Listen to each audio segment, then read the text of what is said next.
নেদারল্যান্ডের একজন সাবেক মন্ত্রী এবং ডানপন্থী ফ্রিডম পার্টির পিভিভি প্রাক্তন সংসদ সদস্য জোরান ভ্যান ক্লাভেরেন ইসলাম ধর্ম গ্রহণ করেছেন। তিনি একসময় ইসলামের একজন কট্টর সমালোচক ছিলেন এবং ইসলাম বিরোধী বিভিন্ন নীতি প্রচার করতেন।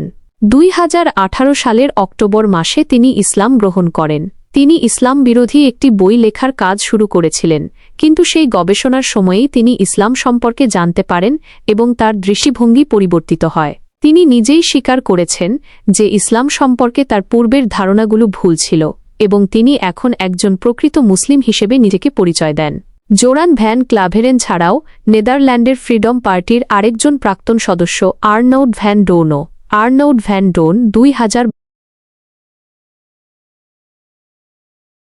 জোরান ভ্যান ক্লাভেরেন যখন ইসলাম গ্রহণ করেন তখন তিনি মূলত একটি ইসলাম বিরোধী বই লিখছিলেন। এই গবেষণার সময়ই তার ইসলাম সম্পর্কে ধারণা পরিবর্তিত হতে শুরু করে। বিশেষভাবে একটি আয়াত তার মনে গভীর প্রভাব ফেলেছিল বলে তিনি উল্লেখ করেছেন।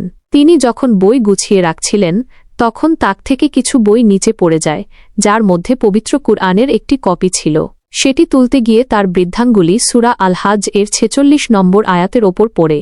সেই আয়াতে বলা আছে, সুতরাং তারা কি পৃথিবীতে ভ্রমণ করে না, যাতে তাদের অন্তর অনুধাবন করতে পারত এবং তাদের কান শুনতে পারত? বস্তুত চোখ অন্ধ হয় না, বরং বক্ষস্থিত হৃদয়ই অন্ধ হয়। এই আয়াতটি তার কাছে গভীরভাবে অর্থবহ মনে হয়েছিল, কারণ তিনি নিজেই অনুভব করছিলেন যে তার চোখ সত্য দেখছিল, কিন্তু তার অন্তর তা মানতে পারছিল না।